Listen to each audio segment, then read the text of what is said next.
Okay, the time is, whoa, we had military action out there. May 6th, all right, 2025 to 34. What I witnessed was a foreign military male, gay. You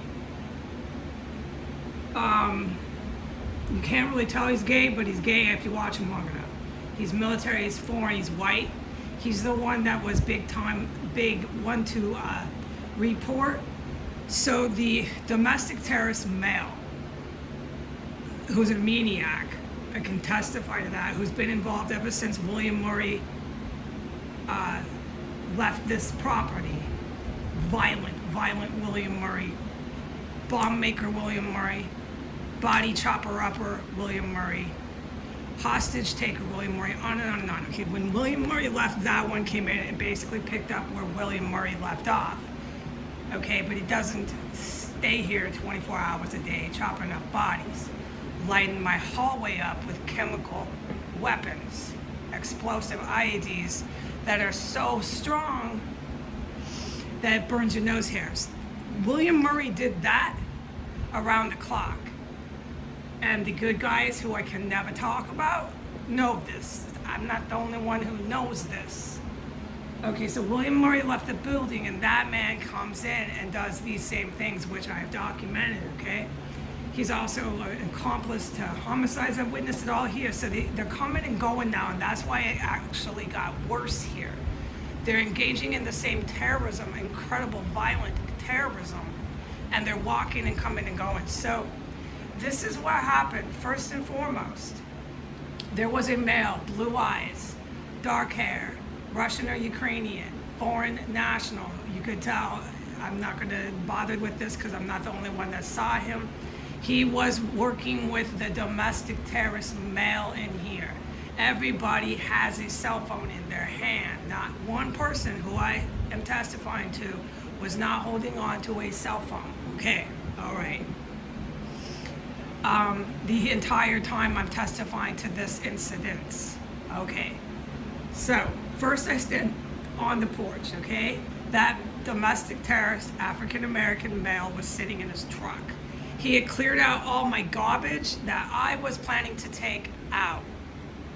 He had cleared out my personal belongings and my garbage that I was planning to take out today. That was very significant what he did. He's clearing out anything that traces me and my belongings, okay? He cleared out the first floor of anything and everything that traced back to me and my belongings. All my rubbish, anything that had my name on it, anything, all the boxes that had my name on it with this address, absolutely everything is cleared out. That floor one is removed of everything, so I don't need to keep repeating it, okay? This huge handful of mail came from the house next door. Every little piece of mail that came was for 1507, not this address. All right. He took my blanket that I was going to throw out. Every single last piece of garbage that I had in my cart, he took it all out. Anything and everything that had my name on it or that could trace back to me on floor one, he removed. Okay, and then he sat in the front after calling the federal law enforcement on me, and after calling the Metropolitan Police Department on me, he sat in the front, all right, of the house with his hand clutching his cell phone. Then he grabbed some sort of paper out of his pocket and went to call another terrorist, I assume. This is a network of terrorists. At that point, he looks really fucking nervous. I'm standing there, I'm watching him, I'm not filming him. I can't film any of this. It was because of that white, foreign, military individual. I can't film him. There's a point where I can't film these motherfuckers. But I can witness them and I can report this. This man comes with a dog. Everybody has a dog. Everybody has a cell phone. The military man, foreign man, comes with a dog coming from S and 15th. He's turning and he's coming. That's while the DCPD marked vehicle with a Latino officer in the wheel, Latino, mid-30s, big, huge dude, okay? Big old military looking fucking cop, okay? Army base crew cut hair. He easily could be on a base just wearing the police uniform, driving in a marked vehicle. Latino male comes, marked SUV, DCPD vehicle, comes from 16th going towards 15th down S, very slowly past me on my porch and the domestic terrorist male sitting in his car, still sitting out there. Just idling his vehicle. No, his vehicle was off. Just sitting in his car with the vehicle off, is sitting in his car. And he wouldn't get off his phone, okay? And after the DCPD come rolling down, going towards 15th, coming from 16th, that's when he's not Middle Eastern, he was very white with blue eyes. I'm not allowed to describe him. It's pretty identifiable where he's from. And I'm sorry, the guy's gay. That's my take. And he's involving his dog and his cell phone and everything he does as he walks past my house, past the terrace, that he's very well aware of who that man is in that truck. Okay, so I'm to stand there. The man in the truck, the domestic terrorist male, proceeds to take 3 more still photos of me on his iPhone. He takes one while I'm standing on the sidewalk looking at him. He takes one when I stand in front of his car. I stood in front of his car so he could get a better look at me. Okay, and then I go back to the sidewalk. He takes another photo of me. So he's got to compile of at least 5 or 6 photos of me. 2 of them, I believe is 2 or more, are while I'm in the house, wearing my pajamas and my house slippers. He's got at least 3 photos of me dressed in my boots and my black shirt and my black shorts with my hat on. So you can go ahead, DCPD. You can go ahead and come right back here. And make sure you do it on the bequest of your domestic terrorist who's done nothing but trace back to chemical explosives and dead bodies. Every single time I've ever seen him in here, DCPD, make sure you come because he told you to come and arrest me. DCPD, you'll make my day if you do that. All right, but so while this man was still sitting in his car, this violent terrorist is still sitting in his car with the car off, the military white man, he's wearing a baseball cap, that's all I can say. He walks and stops about right in front of 1515. That's where he stationed and stopped. And when he did, he looked so fast back to see if where I was. It was like a movie or a TV show. Looking right back, looking for me. He was not looking for nothing else. Okay? Nothing else. And at that point, that man and the domestic terrorist man started this vehicle. He started this vehicle after he took his photos of me. He still sat for about a minute in his car with no engine, waiting and waiting, holding his phone the entire time, just grabbing that phone. He wouldn't ever put it down. He's looking really nervous. Well, he deserves everything he gets. The man has tried to blow me up in this house a little bit too many fucking times and threatened to call the fucking cops on me for surviving it. Oh, and don't forget, that man is always on video camera involved with my poisoning that I have to race to the bathroom. That man's always involved with that. And so he looks a little nervous because it's justice being served, okay? There are consequences for terrorism and poisoning someone and making fun of them and poisoning someone and threatening to call the cops on them after you poisoned them.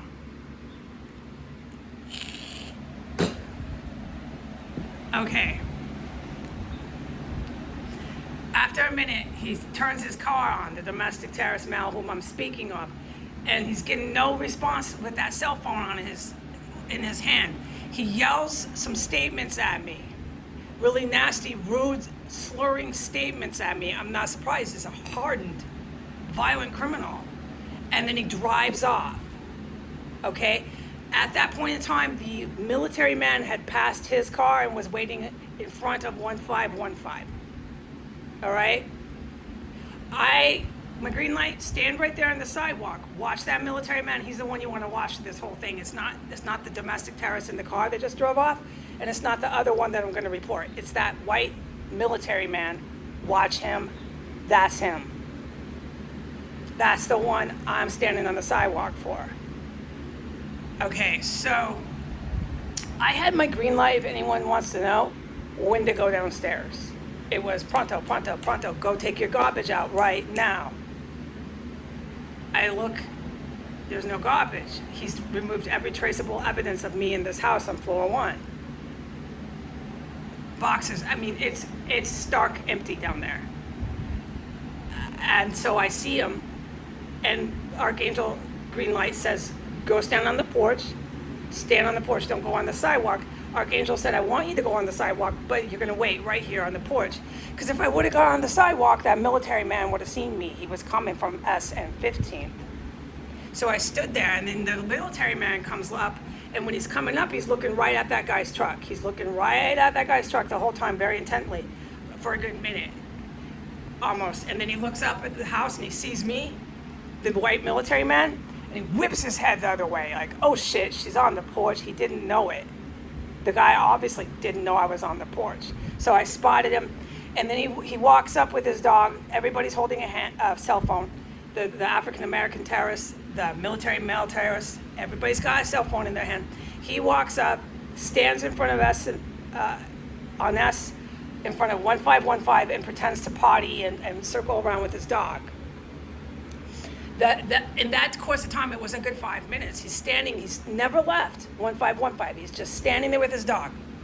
And the domestic terrorist male is taking pictures and hollering things at me. Okay, so he finally leaves. It took a good 5 minutes. And that man, the white military man, was still standing in front of 1515 with his cell phone, potty, with his dog, walking in a circle. My green light at that point in time was, don't go back in the house. Stand there and keep watching this military man. The military man was basically facing, his back was towards me. He turned all the way around, whipped his neck around just to see if I was still on the sidewalk. When he saw, because that's how I know his eyes are blue. I know exactly what this guy looks like. When he saw me, he whipped his head so fast the other way. I'm surprised he doesn't have a neck injury.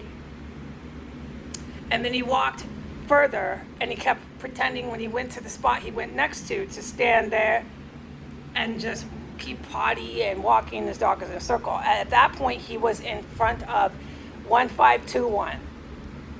And he stood there with his cell phone. He's manically looking at his cell phone. He's manically texting the whole time.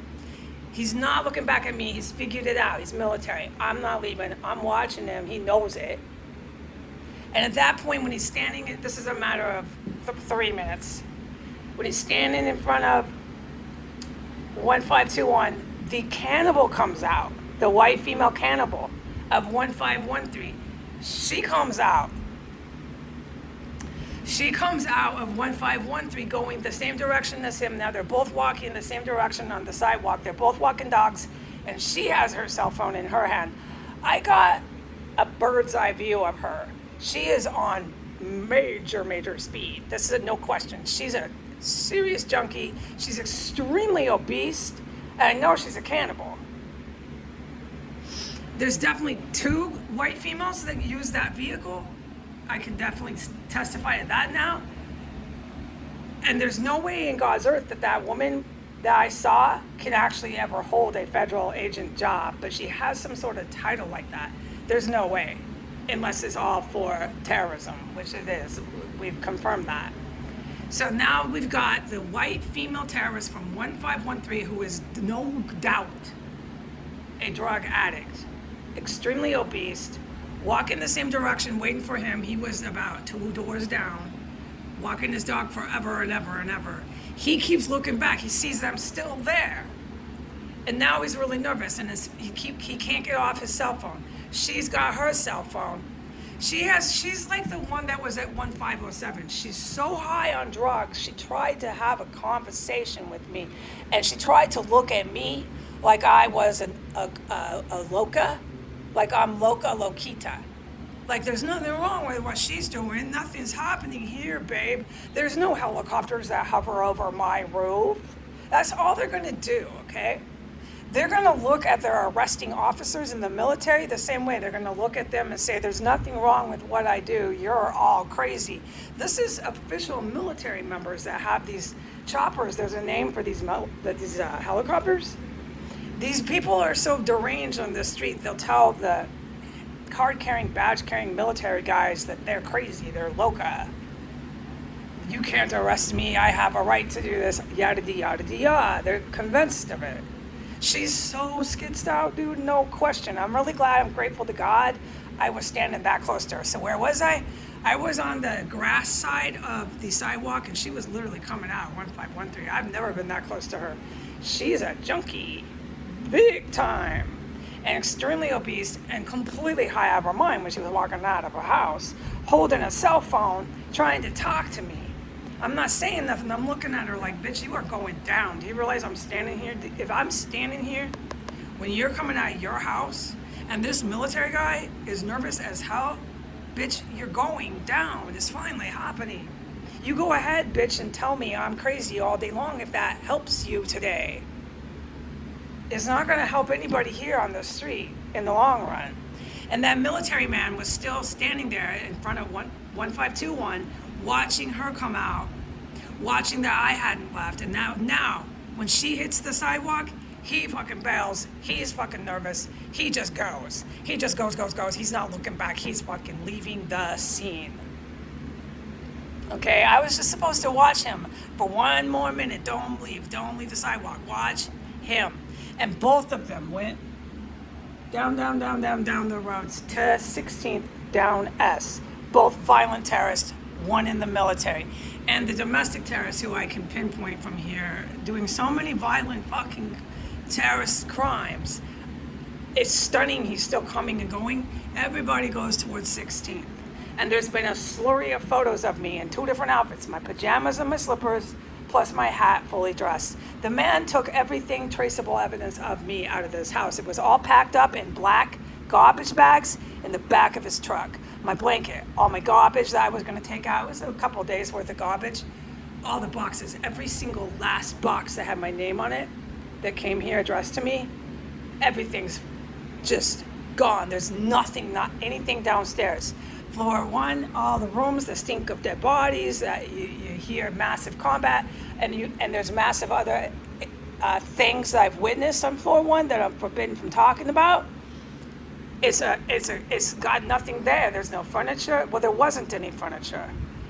There was boxes with my name on it, which I had a green light. Keep every box that comes here, keep it on floor 1. You think I didn't check for green light to see if I could just take some recycling out? It was always this solid, huge no. So I kept it there as a pile of boxes with my name on it. Massive boxes. It's not massive. We'll move on to how many. And I had my garbage there. My green light. Wait till today to take your garbage out. I knew I was taking my garbage out today. I waited a couple days. I had my big old blanket on there. It was green light. Get rid of that fucking blanket from the biological weapon that was used. And just get rid of the blanket. Put the blanket, it was all green light, instructed. Put the blanket on top of your garbage in that wheelie thing you take down the alley.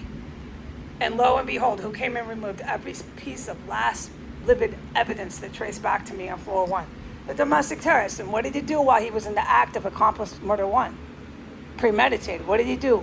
He had me stalked on the internet. Plus he threatened to call the federal law enforcement on me. Plus he threatened to call the Metropolitan Police Department on me. And the DCPD, while he was sitting there, drove past him again. The DCPD did not look at me when I was on the porch.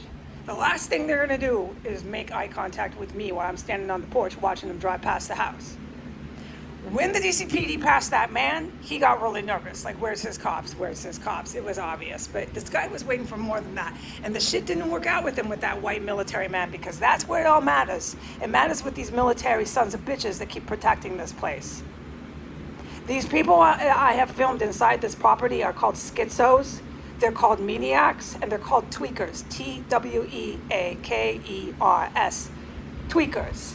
They're on way too much crystal meth for way too long. And that female that came out of 1513, dude, I don't know how she's walking down the street. One last thing about her. She goes to get fake tan, F-A-K-E, fake tan. She's about as tan as Donald Trump. And there's no way she could be that tan. Not in a million years.